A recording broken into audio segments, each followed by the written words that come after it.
you are in for a treat. I'm going to give you the 4 simple steps that will enable you to purchase your first commercial property.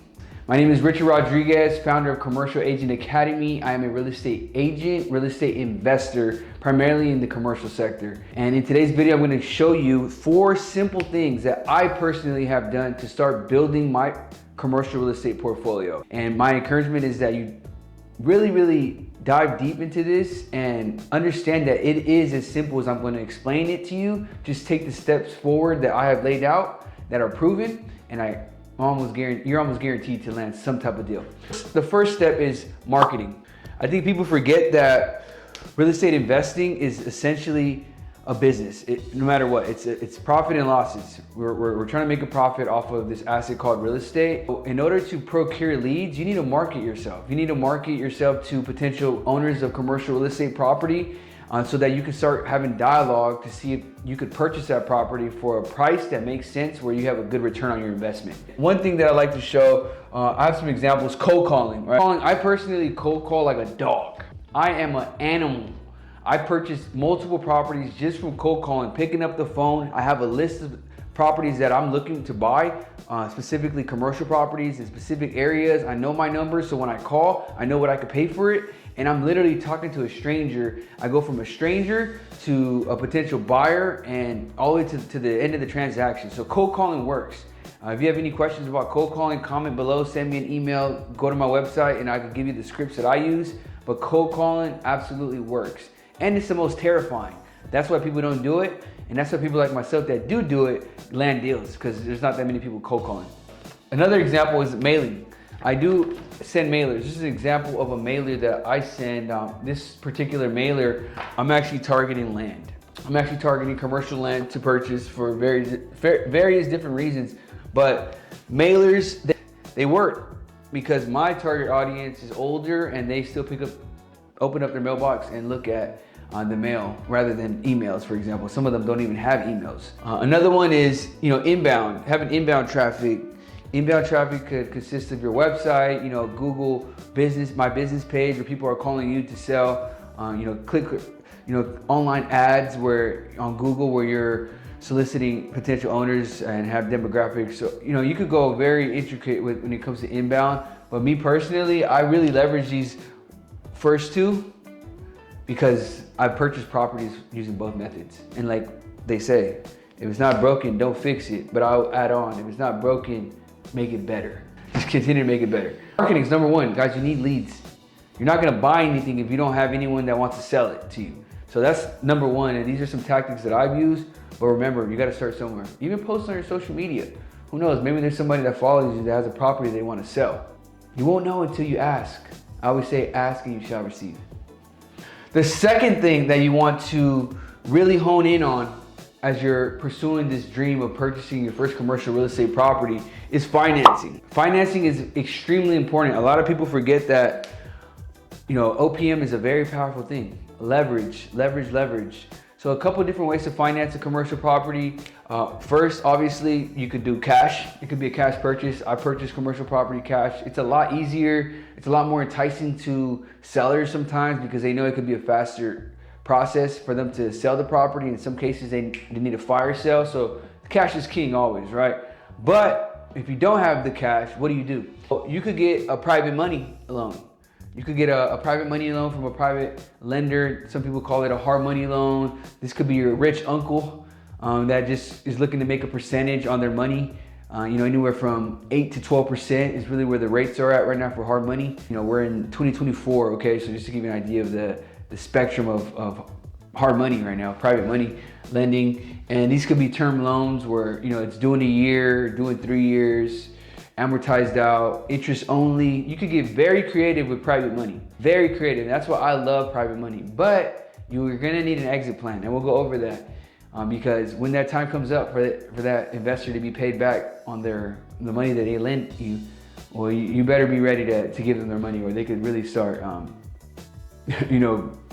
bullying you, to say the least. Financing, right? Hard money. You have another traditional route, conventional financing. This could be done through a traditional lender, a regional bank. Maybe your current bank will help you finance that property. It's going to require more paperwork, more verification documents. They may even want to see that you have experience investing in commercial real estate. They're going to qualify the property. They're not even going to qualify you based on your own personal income. They're going to qualify the property on how much money it's bringing in versus the expenses that it has out. And they want to see a margin. They want to see a profit, right? Remember, it's a business. So the banks are going to want to see a profit. And if that profit is not there, more than likely you're not going to get qualified for that financing. So these are just a couple different ways to finance a property. But as you're starting to have dialogue with someone that wants to sell you their commercial property, you better have a plan on how to finance that. You better have a plan on how to finance that. Otherwise, you're just wasting their time, you're wasting your time, and you're gonna build a bad reputation, and that's what you do not want as an investor. You want to actually build a good reputation so that people come to you word of mouth. Hey, I heard you bought Joe Schmo's property. I want to sell mine. Can you buy it? Yes, of course, because I have a proven track record. So financing, number 2, an exit strategy is number 3. You better have an exit strategy. And that doesn't necessarily mean you need to exit the property after you purchased it.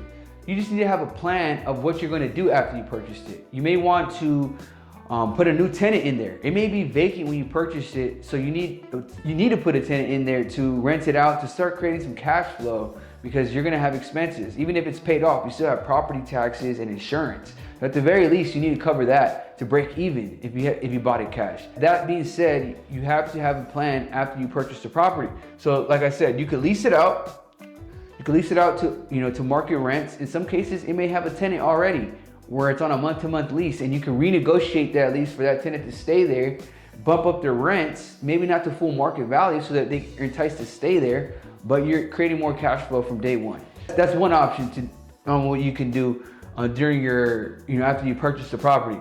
Another thing you could do is sell the property. I purchased property where literally I could sell it the next day after I own it for twice as much as what I bought it for.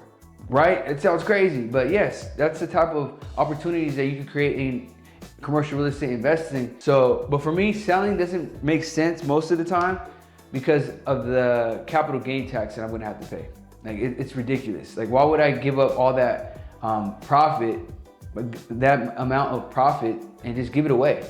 Quite simply, that's what I'm doing if I were to sell and pay capital gains.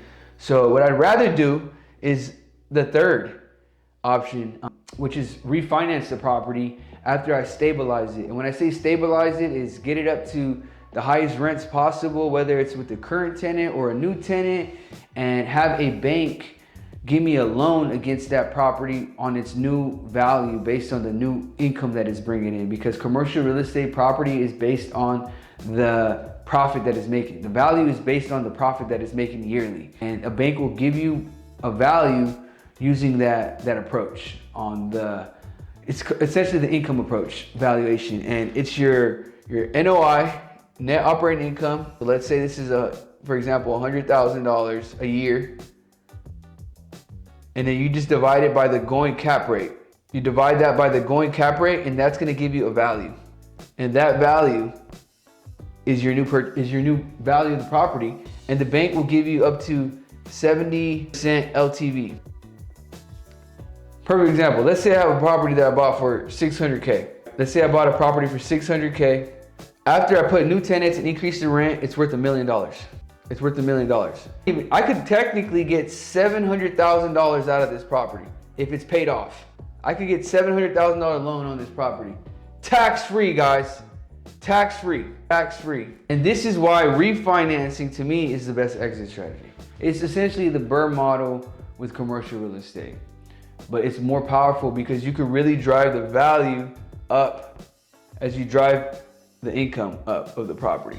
And that's why it's good to buy properties that have rents that are under market value on a short-term lease or no tenant in there at all. But you gotta have deep pockets if you're gonna buy it with no tenant in there at all, because you're probably not gonna get a loan. The lender's not gonna give you a loan, especially right now. Or you're not gonna be able to sustain your expenses monthly, okay? Exit strategy. Have an exit strategy. Please do not buy a property with no plan, because I'm gonna come in there like a shark and just take it from you. Number 4, lastly, you could become a passive investor. That's another way to purchase your first commercial real estate property. What does this look like? This looks like investing into a fund. This looks like investing into a REIT, a publicly traded company that buys large portfolios, and they'll give you a return on your money every month, and a certain percentage with depreciation benefits, tax benefits, all the benefits that you have from owning real estate, but you're not in there in the deal, underwriting the deal, having to deal with the tenants. You know, it's a lot more passive, right? Or you could become, that would be a limited partner. That would be a limited partner in a syndication, or you could become a joint partner, you know, a JV, a joint venture. This looks like, you know, you finding a deal, you marketing the property, and, you know, finding a property, but you're like, what do I do next? I don't know what to do with the financing. Hitting up Rich, right? Like sending me an email like, hey, dude, I got this property. What can we do with it? Underwriting it. Us coming together as partners, forming a entity, a corporation, a LLC, acquiring that property with terms that we've already agreed upon to purchase that property. You have an exit strategy, but you're not at it alone. Essentially, it's exactly what it sounds like. It's a joint venture. It's a partnership with someone that you know, that you trust, that has experience, that you can leverage their skills. You're bringing your skills together, and you guys are tackling this deal together instead of doing it all by yourself. So very common. These are more on the passive side, I would say. These are the 4 things, guys. The 4 things that you really want to hone in on and have in your subconscious mind. So as you start to create opportunities out there in the world, in your market, in commercial real estate, you have an expectation of what to expect. And I always say you got to prime yourself, right? Be ready, you know, so that opportunity comes your way, you're ready to tackle it down. And these are the 4 steps that have gotten me financially free. These are the 4 steps that I took purchasing my first property, and they work. I continue to use them, and I'm continuing to purchase property. That being said, I hope you guys found value. Comment below, hit my website up, reach out to me. I want to know who you are, what you're doing, what markets you're in, and let's get rich. And as always, I hope you found a lot of value in this video. Do not forget to join my free Commercial Agent Academy community, where we're gonna be able to network. I'm gonna be able to provide more resources. And as always, you are one commercial deal away from changing the rest of your life. Talk soon.